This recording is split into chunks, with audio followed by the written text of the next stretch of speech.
ये अभाव के ही चक्कर में हमनी के घर परिवार में केहू पढ़ लिख नहीं खे पाई। अगर हमनी के प्रयास से छुटकी पढ़ लिख के कुछ बन जाई, हमनी के घर की स्थिति सुधर जाई। हम मास्टर कोचिंग खातिर 70,000 के जमीन धराइल रहे ना, ओकर व्यवस्था तहारा के ही करे के बा। जितना भी भोजपुरी के देखे वाला लोग बा उ सब कोई के सांझे बिहाने चैनल पे स्वागत बा। आज हम जौना फिल्म के ट्रेलर के रिव्यू करे खातिर आइल बनी। ई फिल्म के नाम है छपरा वाली सिवान वाली। छपरा वाली और सिवान वाली फिल्म एगो पारिवारिक ड्रामा के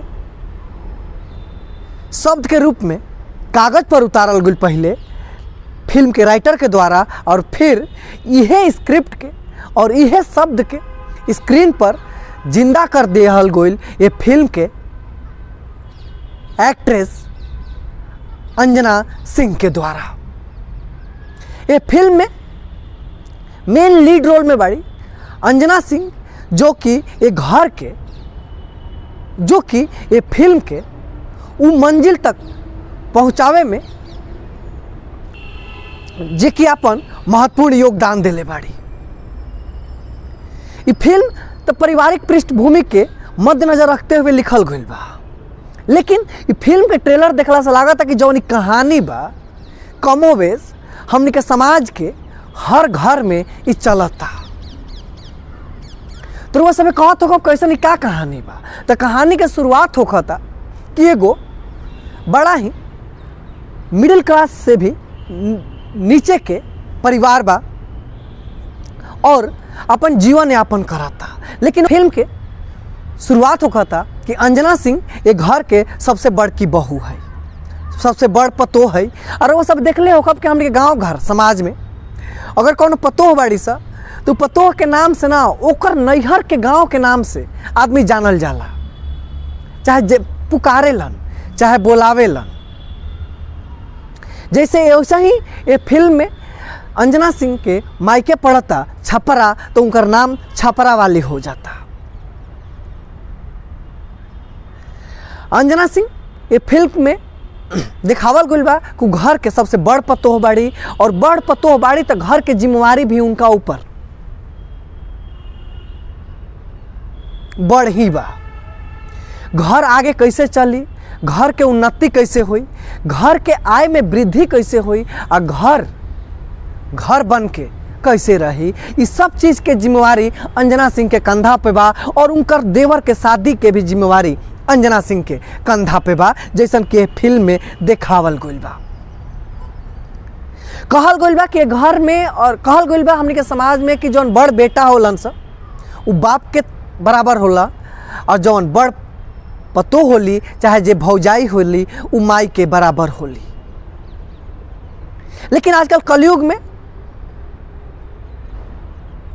कोनो रिश्ता बाँचल नहीं है, और हर रिश्ता में धोखा,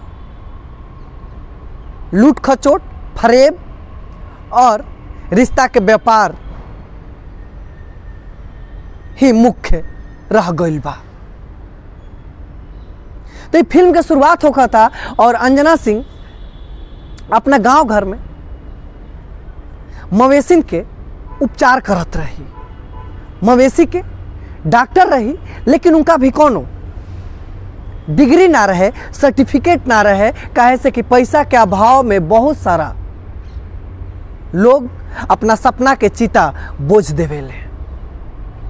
काहे से कि शिक्षा भी आज के दौर में व्यापार हो गइल बा। काहे से कि शिक्षा ओकरे मिल सकेला जेकरा भी धन बा।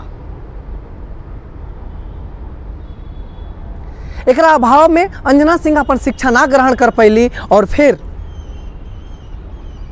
ये सोचली कि हमार देवरानी आई तो ओकरा के हम पढ़ाई लिखाई। काहे से कि कोनो घर के उन्नति में महिला के शिक्षित होखल और महिला के सम्मान, महिला के इज्जत सबसे पहिलका कदम होखेला। बिना घर में महिला के सम्मान और बिना महिला के शिक्षा के प्रति रुचि के कोनो घर के उत्थान के कामना कैल भी नामुमकिन होला, और नामुमकिन बा। तो देवरानी जब घर में आवत ताड़ी तो अंजना सिंह पूछा ताड़ी कि तू पढ़ल बाड़ू, तो कहली कि ना, काहे ना पढ़ लो। तो पैसा का अभाव के कारण चाहे जौन उनका घरे विपदा रहे, जौन परिस्थिति रहे, वो अपन उजागर कैली। तो उनकर जौन गोतनी के रूप में बड़ी अंजना सिंह वो कहली कि ना अब हमार देवरानी पढ़ी। और देवरानी के पढ़ावे खातिर घर के सास ससुर देवर अपना पति सबसे लड़ ली, झगड़ ली और पैसा के इंतजाम कैली। और एकर भी पुख्ता इंतजाम कैली कि हमार देवरानी के पढ़े के समय में पैसा के चाहे कोनो चीज़ के बाधा उत्पन्न ना होके। और उनकर मेहनत रंग भी लाई। पढ़ला के बाद उनकर देवरानी मास्टर बन जाताड़ी और जब सफल हो जाताड़ी तब जौन जेठानी बाड़ी जे घर के बड़ पतोह बा उ कहताड़ी कि अब ई देख हई चीज़ रहे, कर्जा लियाई रहे, हई खेत गिरवी रखल रहे तहरा के पढ़ावे खातिर, अब मिल के ये चीज़ के पूरा कर दिया, ना तो घर के सब संपत्ति और घर के इज्जत भी चल जाए।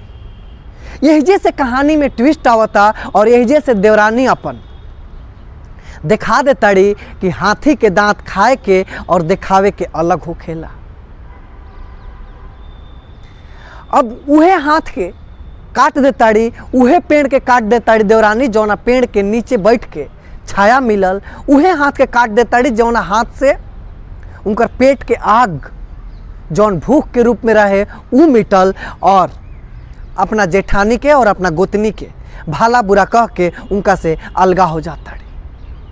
लेकिन कहल गइल बा कि जेकरा भी स्वाभिमान बा, जेकरा भी हौसला बा, ओकरा के धरती पे कोई डिगा ना सकेला।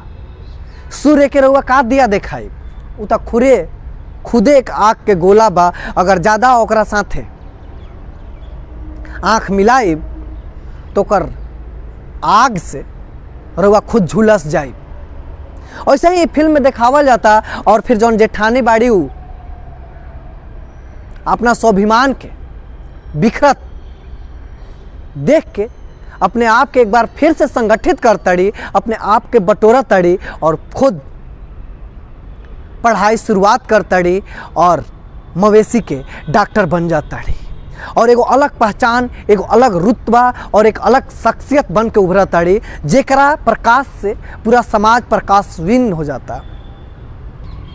स्क्रिप्ट के राइटर जे बा वो टॉपिक के ढूंढले बा जौन समाज में बा, हर जगह बा, हर घर में बा, हर तबका में, लेकिन एह पर बात करे के हौसला और हिम्मत नहीं खे, जेकरा के फिल्म के राइटर और फिल्म के प्रोड्यूसर स्क्रीन पर उतारे के कोशिश कैले बाड़ लोग। और उनका लोग मकसद के फिल्म के हर किरदार अपना कलाकारी के बदौलत स्क्रीन पर जिंदा कर देले बाड़न।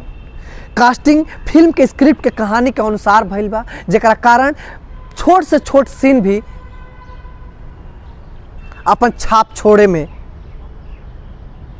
सफलता हासिल कर ले बा। कि जौन फिल्म बा, ये फिल्म समाज के आईना दिखावता, लेकिन हमने के समाज आईना ना देखल चाहेला। काहे से कि जब आईना दिखाई तो जौन चेहरा पे दाग रही, जौन चेहरा पे धूल रही, जौन वास्तविक और जौन चरित्र और चित्र रही, वो सब आईना में दिख जाए। ऐसे ऐसा फिल्म के ना हमने के ऑडियंस सपोर्ट करेला, ना फिर फिल्म के क्रिटिक्स लोग अप्रिसिएट करेला। लेकिन हमरा नज़र से ये फिल्म स्वच्छ और समाज खातिर लाभदायक बा। काहे से कि ना हमें ढोढ़ी बा, ना चोली बा, ना घाघरा बा, ना जोबन बा, एकर प्रदर्शन नहीं खे। एक में उ चीज़ के प्रदर्शन बा जवन हमनी के समाज के एगो दिमाग के तरह खोखला करत जाता। खैर रउआ सब के ये फिल्म के ट्रेलर कैसा लगल है, ट्रेलर जाके रउआ सब देख के आई और कमेंट में अपन विचार बस से बताई कि क्या रउआ सब के घर में, परिवार में, समाज में ऐसा लोग बा, का ऐसा किरदार बा कि जेकरा के पढ़ावे खातिर, जेकरा के बनावे खातिर, जेकरा के आगे बढ़ावे खातिर मेहनत कइल गइल, उहे रउआ के बर्बाद करे खातिर उतारू हो गए? अपन विचार रउआ सब कमेंट बॉक्स में अवश्य बताइए। ऐसा ही भोजपुरी फिल्म के ट्रेलर, गाना और भोजपुरी फिल्म इंडस्ट्री से जुड़ल कहानी और बारे में जाने खातिर सांझे बिहाने चैनल के सब्सक्राइब कर ले जा। अगर ये वीडियो रउआ सब यूट्यूब पर देखा नहीं जाता तो आज के वीडियो में इतना ही। अगले वीडियो में फिर मुलाकात हुई, तब तक खातिर हमरा के विदा दे जा। नमस्कार।